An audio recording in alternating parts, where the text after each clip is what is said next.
evening. Welcome to our third vlog of the Pastimes, Moving with the Times.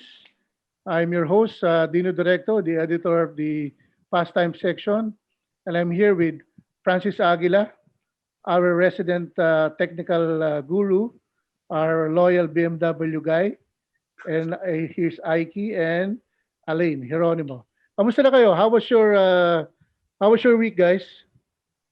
Good Great. boss, good boss. Okay naman. Yeah. It was good. There.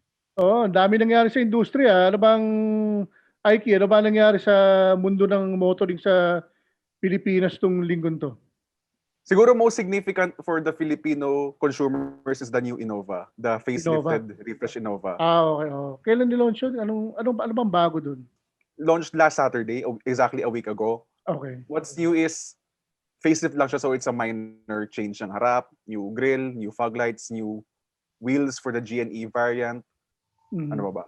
New color for the G and V variants. It's now a dark brown interior instead of the parang saddle brown before. Minor changes, but for sure, bebenta pa rin. It's an Innova, it's a Toyota, it's what the Filipinos Oo. love. Oh, parang lechon manok yan. Kahit sa may tayo, bebente. Then they dropped, by the way, the gasoline engine. There's no more gasoline engine in the Innova lineup for the first time. Puro diesel na. O kasi volatile lang fuel prices eh. Linggo-linggo tumataas. So siguro napansin nila better to just introduce an all diesel lineup, no? Ano din eh, it's not as popular as the diesel, as a diesel yung gasoline variants. It's only like, I think 20% or 30% the malakas. market share of the gas. Ano yata, malakas yata sa gas yung Innova eh, di ba? Yung Compared to the diesel, gasoline, definitely. oh, gasoline barrel. Ako as a Filipino consumer, medyo leaning ako towards diesel eh pagdating sa mga people carriers.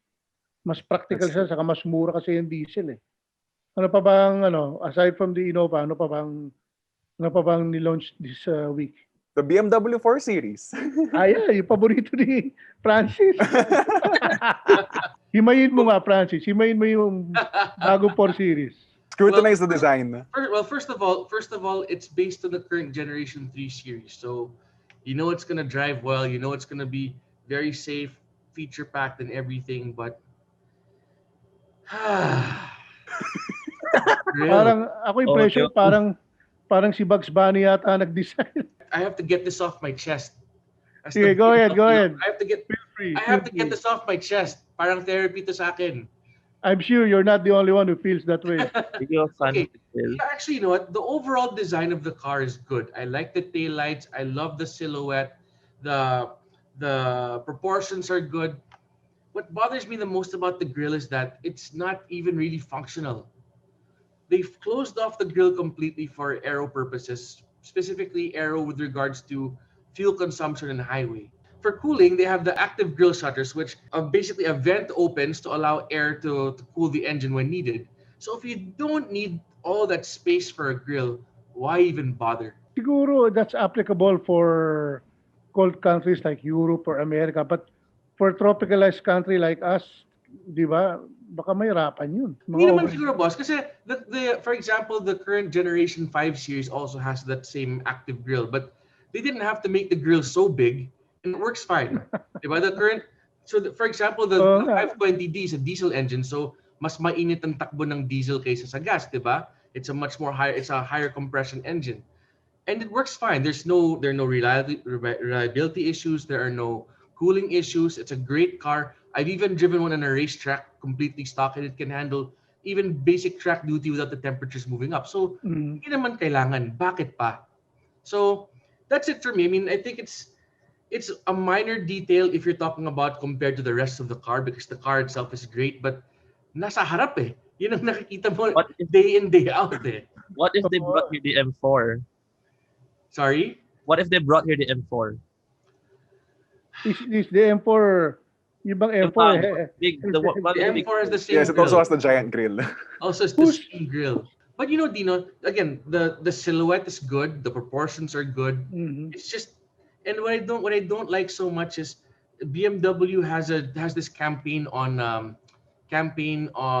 YouTube and on social media, and they're trying so hard to to defend the grill. Para sa akin, ano, yung ganong kalaking grill, okay lang if it's in the 7 Series.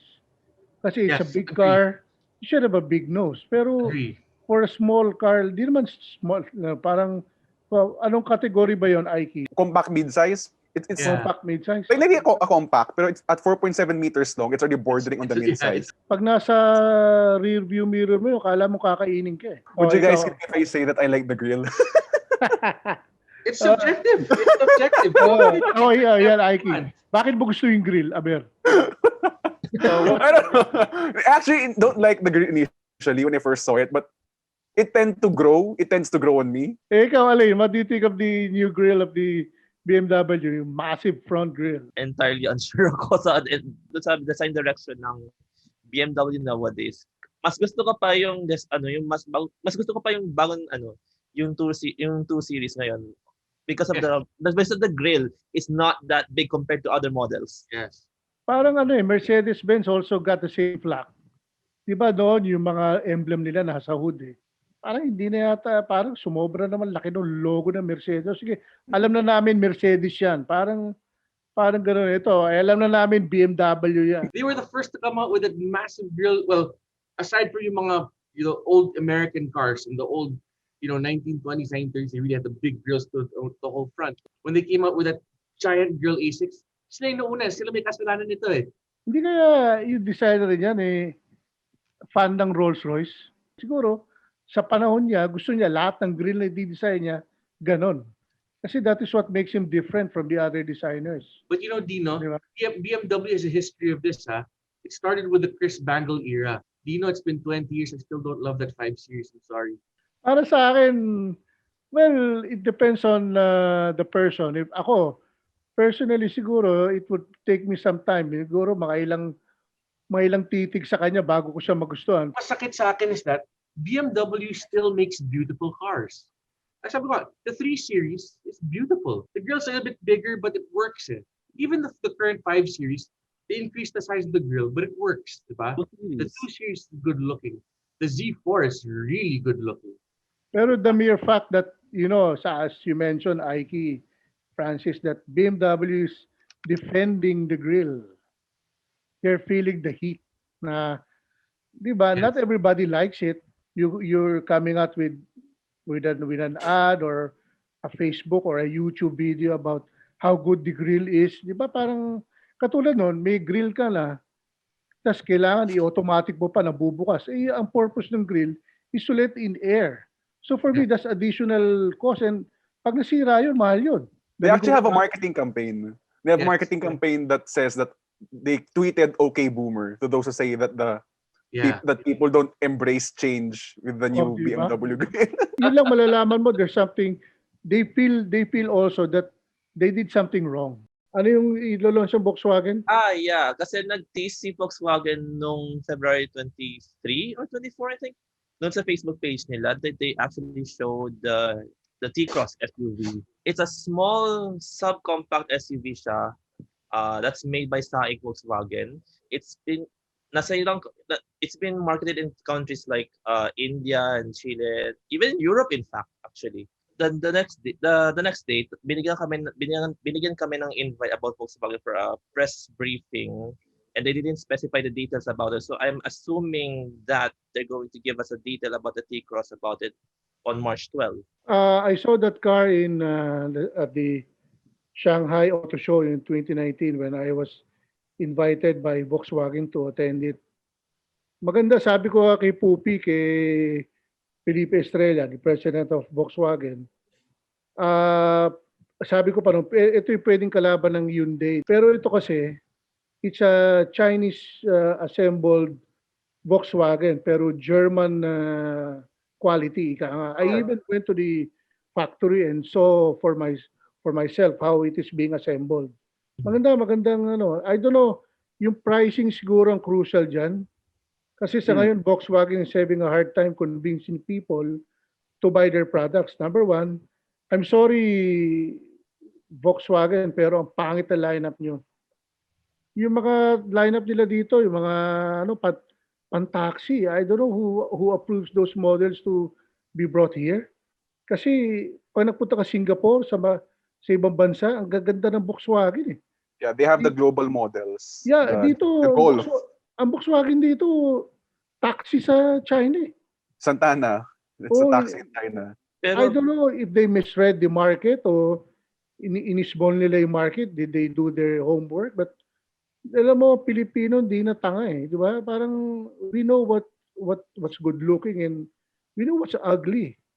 I think Dino, if one thing that might be something to consider is that I do know that when Volkswagen was in its infant stage with the Ayala Group, I used to see them in some of the industry meetings, specifically with the European Chamber of Commerce. Mhm. I used to see them there, and one of the problems that they had was being able to compete on price with their Japanese counterparts, because if in other countries the Volkswagen it's basically it's a people's car, literally people's car, right? Yeah. But I think that Filipinos in general are willing to pay an extra premium for Volkswagen as long as they bring in the global models. Like the new Polo is beautiful. I really miss the Golf GTS, and it was really priced great at one point. Was it 1.5 at Saka the time? na sold out yun. 1.4. It sold out. 1.4. Oh, it sold out. That wagon, I'm willing to bet they could have sold it at 1.6. we even had a Mark 7 Golf GTI before shift nila ng lineup nila into SAIC-made Volkswagens. We even had a Golf GTI, and that was priced around like 2 point something million. Yeah. Kasi katulad nun, if you line up Santana with the Corolla or with the Civic, pagtatawanan mo yung Santana dahil parang throwback sa 90s yung auto eh. Or Di ba? the Lavida. Or di ba? Parang basically, I'm sorry Volkswagen, but you give us crap. Binibigyan nyo sa market namin basura. So, ang basura hindi nabebenta. Yan, yung T Cross, pag inintroduce sila, maganda yung auto yan dahil I saw it for myself, I drove it. It's a good-looking car, it's a well-built machine. Pricing would be crucial dahil sa ngayon, ang Hyundai medyo nahihirapan. Now is their time to strike, di ba? Lalo na, saka I don't know, no? Well, I hope they improve, no? Katulad doon, they should review their model lineup. Tama si Francis yung mga Golf na maliliit, dapat ganun lang. Kasi yung mga sikat na na kotse dito sa Pilipinas, yung Golf, yung Polo, yung Golf, di ba? Yun ang mga yun ang mga sikat na modelo eh.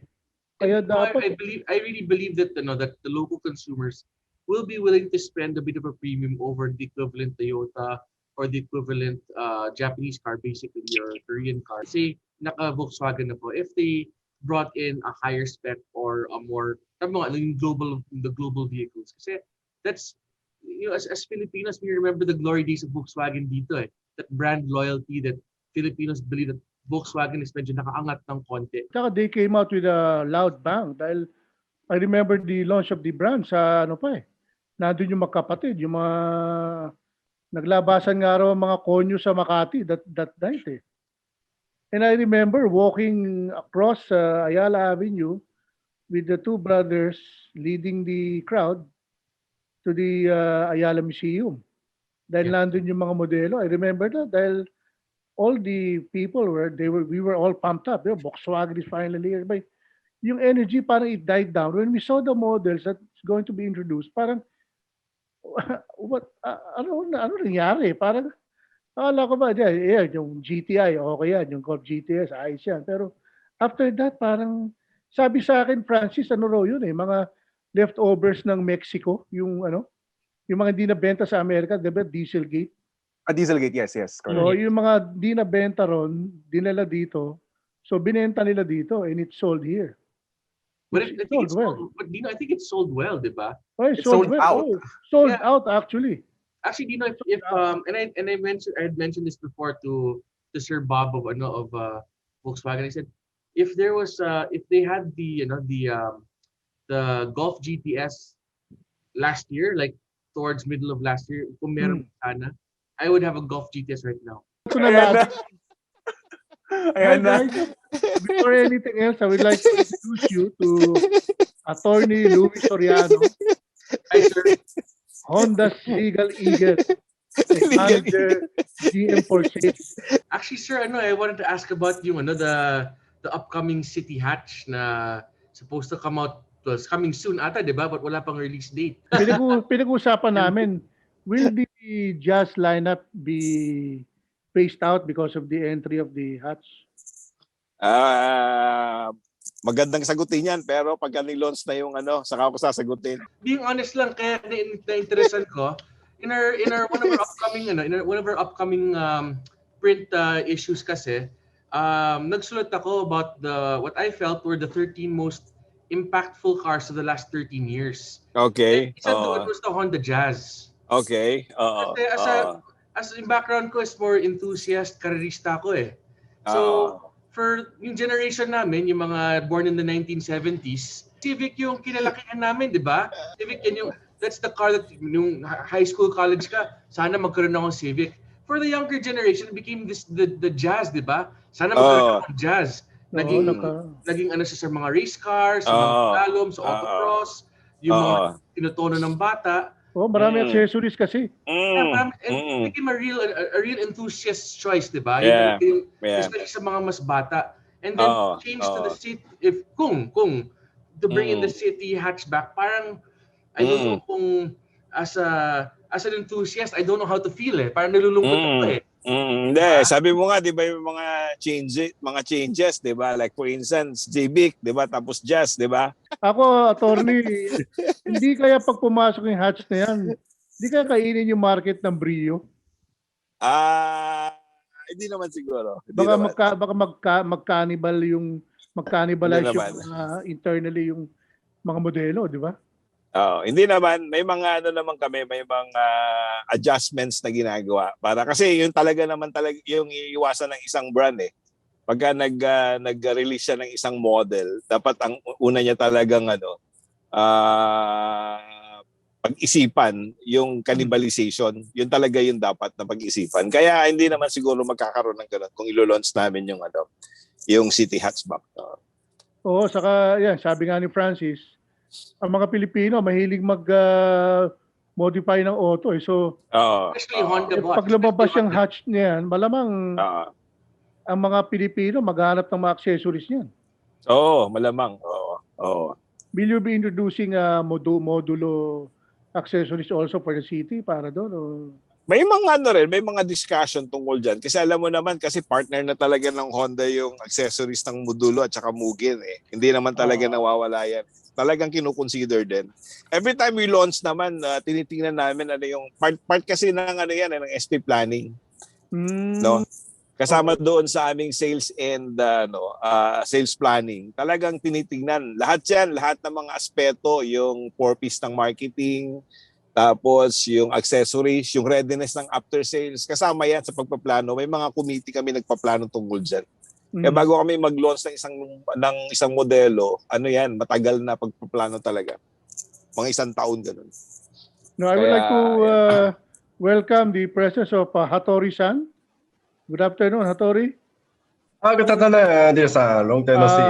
Hattori-san, we were talking about, before you came in, we were talking about the city driving series, the city legs, no?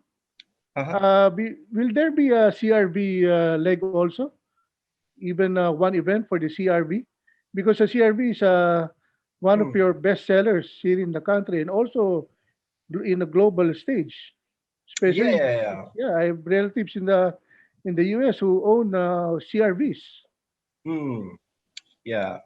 CRV is the most selling model for Honda globally. Yeah. And then for the Philippine, CRV is the very most important model for the SUV lineup. And then CSUV segment, we are number one market share still. What's the price for the city hatch? Do you have like a ballpark figure?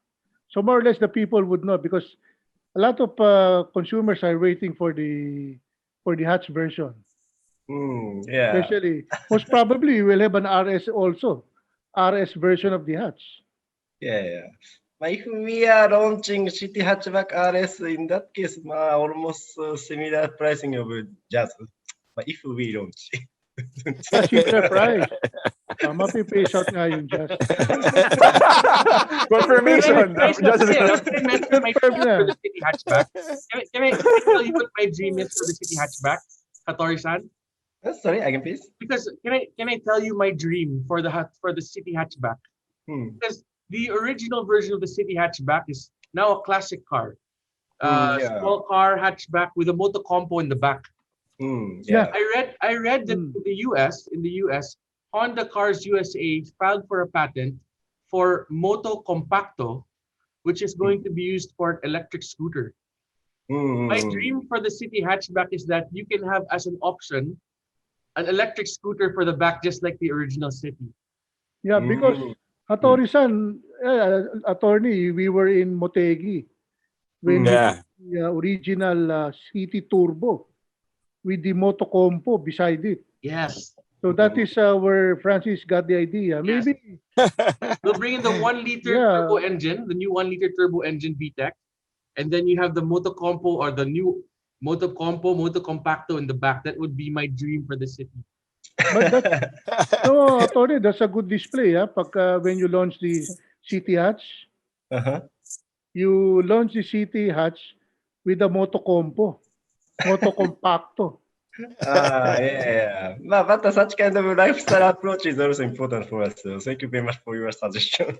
You know, Tony-san, there's a loyal following of Motocompo here in the Philippines. I know collectors from the northern part of the country, in Pampanga. I have a friend who owns 10 Motocompo and 5 Monkey Honda, Yeah. Monkey motorcycle. Mm. Very popular. I think it's Yeah. how much are those now? How much do they fetch? Do you have an idea, Francis, Aiki? I'm not sure what the resale now is, Dino, kasi it's Yung mga very, surplus? it's very rare to see one in the market, so I don't know what the pricing is. How about you, Aiki? You have questions for attorney and Attorney-san?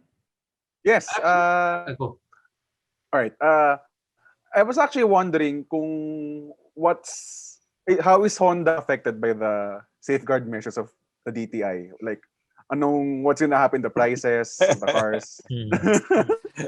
The other brand has already reacted to that. No, basically they pass on the 70,000 as a deposit to those who are interested to buy their models. But basically, right now you have to understand that all our models are basically imported, so we are affected. So we have to strategize, no? Because if you're just going to follow what the other branch is going to do, it might affect the competitiveness of our model. So basically, we're considering everything right now on how to react to that SG measure, no? And we had a discussion yesterday, and there are a lot of issues and concerns that we have to resolve, no?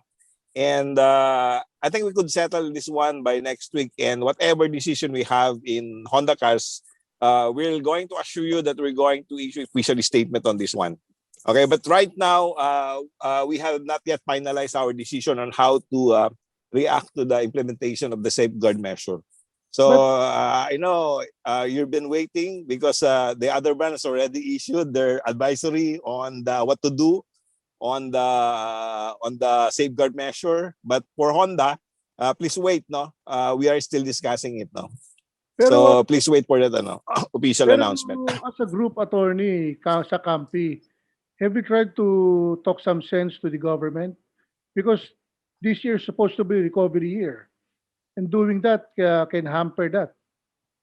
As a Campi, actually, we submitted our position paper, no, even at the stage of the investigation conducted by DTI on the basis of the initiative of the labor union. And we told them basically what is happening now in the industry. And in fact, it's not going to be very acceptable, no, to the market, and especially also to the industry about the safeguard measure because of the fact that we're really affected by pandemic, no. But that's their decision. And anyway, it's already in the tariff commission. So basically, we have to submit our legal arguments there. and to prove that the surge in import does not really affect or injure the domestic industry.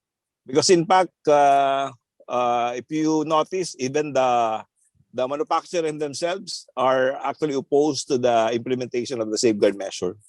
There was actually a discussion, no, with the government about that, and we stated our position that it's not going to be good for the industry, but that's their decision, so we have to respect that. But anyway, we have a venue to prove the position of the industry on the matter. It's my understanding that the safeguard measure is only has a finite implementation time, no? Usually it's 3 years or something like that. What's the news on that? Because for just to give you an example, in the glass industry, I believe originally was 3 years, but eventually it got extended all the way to 10 years.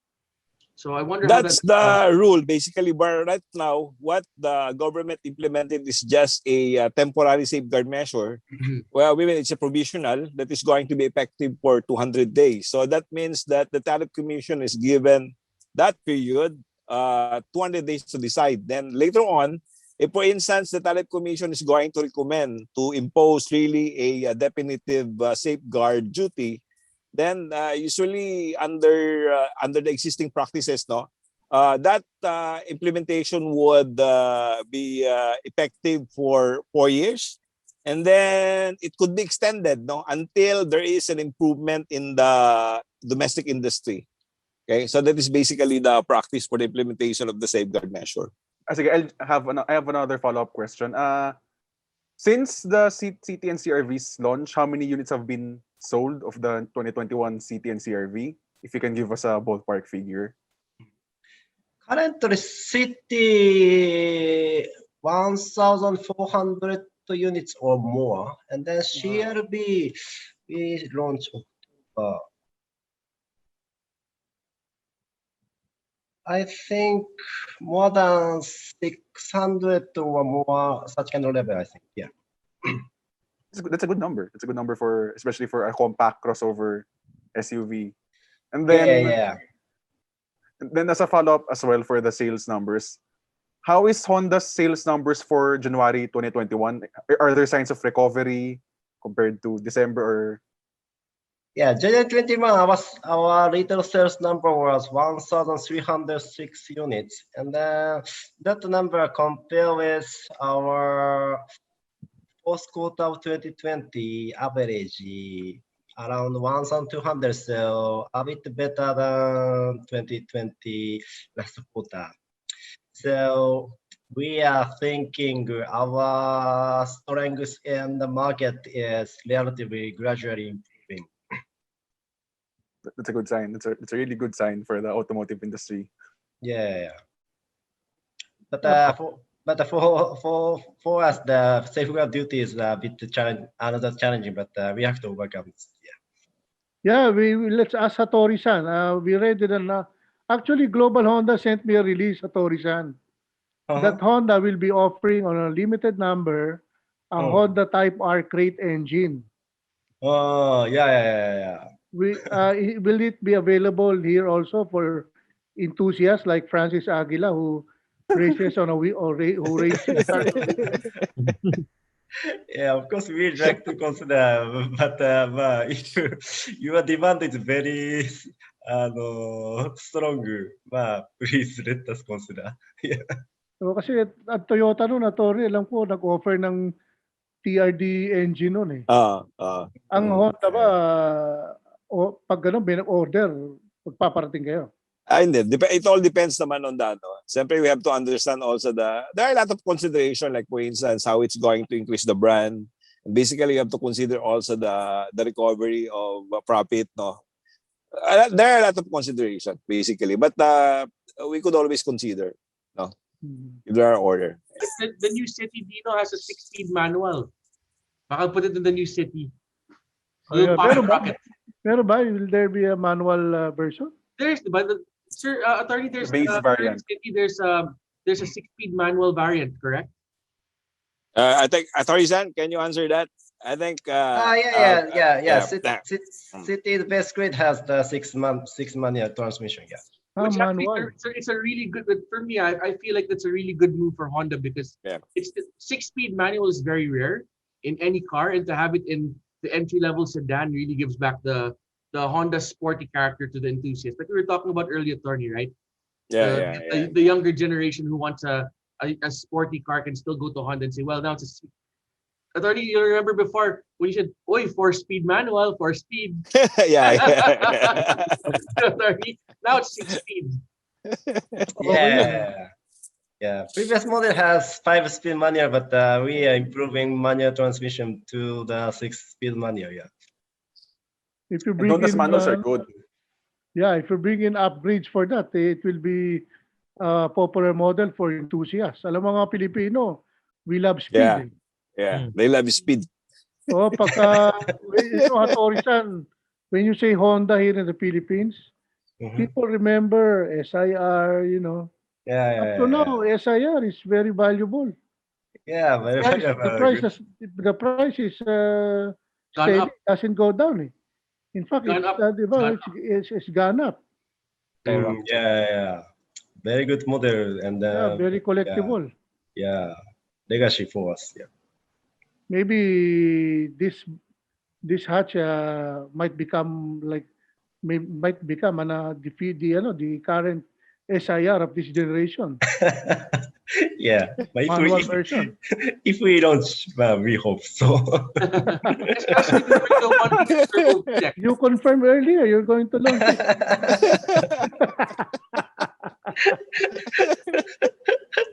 So what do we expect from Honda in the next couple of months? So basically, what we're going to do, we are always there to provide excellent services to our customer, offering quality products to them. And we are having now a promo. We extended our promo, and we are basically providing a competitive promo to our customer.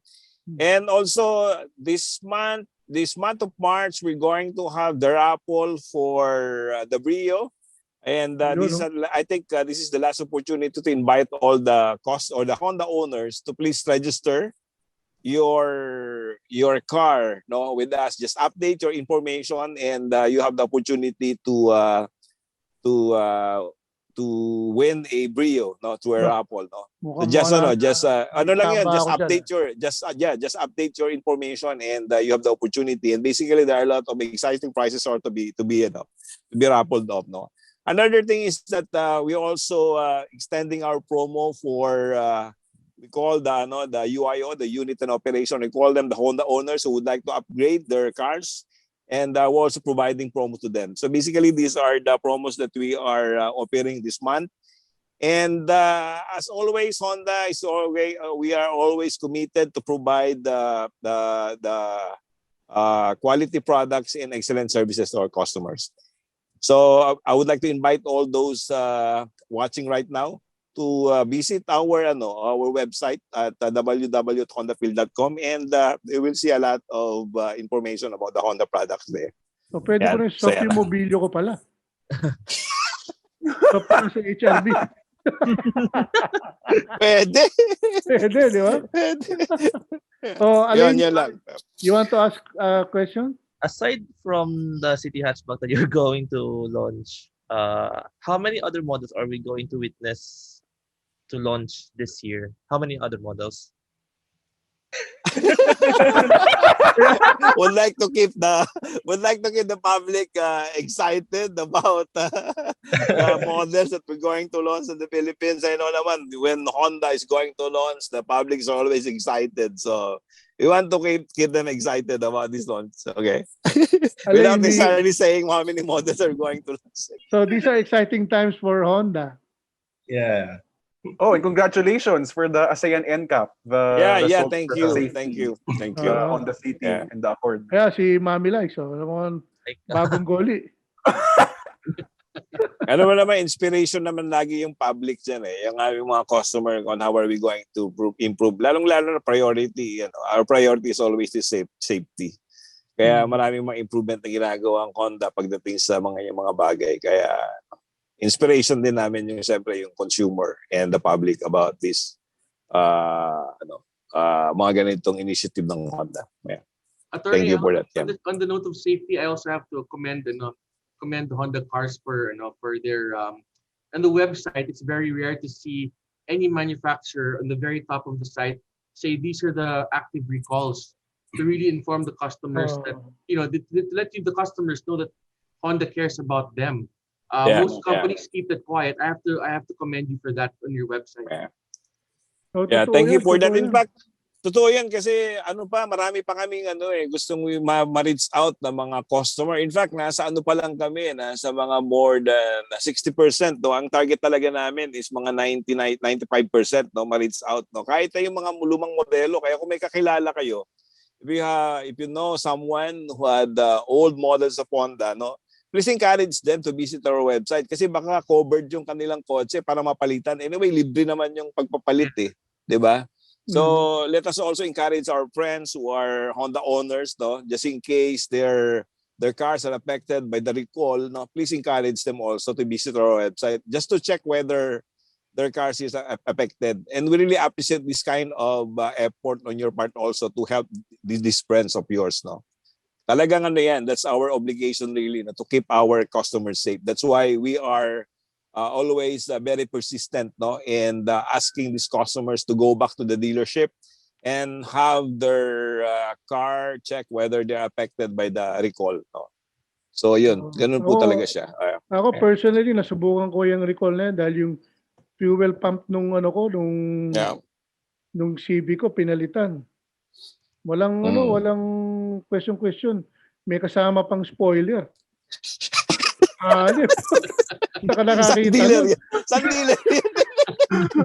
Punta ako dyan, dali ko yung CRV namin. Yeah, you know, Tori-san, I had my fuel pump replaced for recall. No questions asked. Also, my Mobilio, they replaced the fuel pump. And my Civic, it came with a spoiler after the replacement. Ang galing. Salamat, attorney.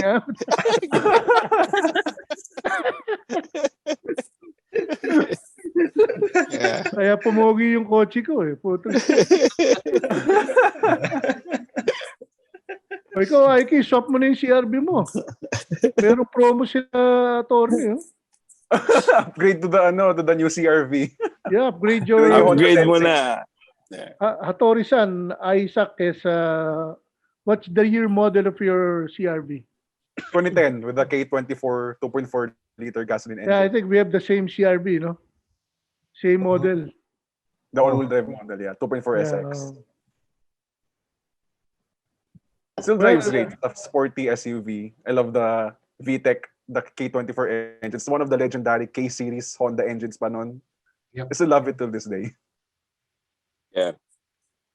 You know, Honda recently staged a test drive event here in Antipolo, and I was one of the privileged few who already test drove the Honda City.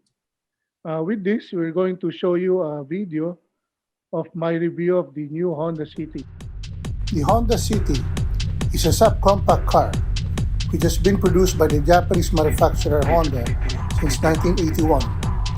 Originally a three-door hatchback made for the Japanese, European, and also Asian markets, the three-door City was retired in 1994 and made a comeback in 1996 for use on a series of subcompact four-door sedans aimed primarily at developing markets, first mainly sold in Asia outside of Japan, but later also in Latin America and Australia. The Honda City has been a popular mode of transport for the Asian market, mainly due to its size and practicality and its affordability. And it also shares Honda's global small car platform, which is shared with the Fit and Jazz, which is known locally, and the Airway partner and the first generation Mobilio, all of which share the location of the fuel tank under the front seats rather than the rear seats. The current generation, which is the 7th generation model, was launched in Thailand in 2019, features a significant size growth, offering an exterior dimension on par with the ninth generation Civic. This generation also marks the introduction of the five-door hatchback model starting from 2020. Here in the domestic market, the Honda City is available in four levels of trim, starting from the entry-level S equipped with a manual transmission, followed by the S CVT, the V CVT, and the sporty RS CVT. A closer look at the current version of the City reveals that it shares the same front fascia as that of the Civic and the high-end Honda Accord. The all-new City's sleek and cutting-edge exterior design is composed of a stylish front fascia highlighted by a chrome front grille, LED daytime running lights, sharp horizontal character lines at the side, and distinctive LED tail lamps at the rear, all of which give the best-selling Honda vehicle a commanding presence on the road. Under the hood of the new Honda City is a 1.5-liter double overhead cam iVTEC engine that pumps out 121 PS of power and 145 Newton meters of torque, and is mated to a CVT transmission. Combined with all new City's agile handling capabilities, this car is able to boast its capabilities in handling during uphill climbs and fast downhill corners, all while providing a smooth ride with uncompromised fuel efficiency. Step inside the cockpit of the City and you will see that the interior reflects a complete look of sportiness thanks to a combination of leather and suede seats with black red stitching, sport pedals, and a multi-information display with red illumination. Rounding off its premium and sophisticated interior, all City variants are equipped with an array of advanced technology features, including a new 8-inch touchscreen display that supports Bluetooth, Apple CarPlay, Android Auto, and WebLink connectivity. The all-new City also comes standard with a new one-push start key system with smart entry keyless entry system for the 1.5 RS and 1.5 CVT, and keyless entry for the 1.5S CVT and 1.5S manual transmission variants. The 1.5 RS CVT also comes equipped with a remote engine start, which is a first for a feature for the new City. The all-new City is now available in Honda's 37 dealers nationwide with the following SRP and colors, starting with the manual transmission at 848,000 up to as high for the sporty RS CVT with a price tag of 1,058,000 pesos. You can choose from a wide array of colors, starting from the taffeta white, tuner silver metallic, modern steel metallic, crystal black pearl, platinum white pearl, and the ignite red color, which is a new color exclusive to the RS, V, and S CVT variants only.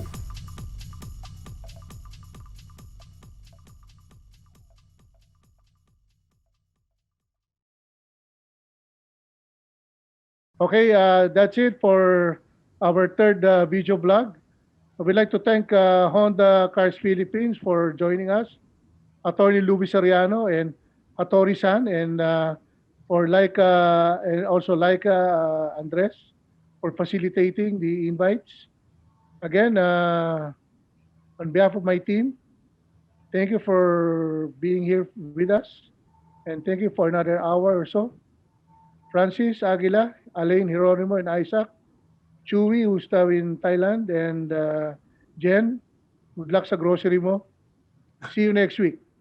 Dios mabalos.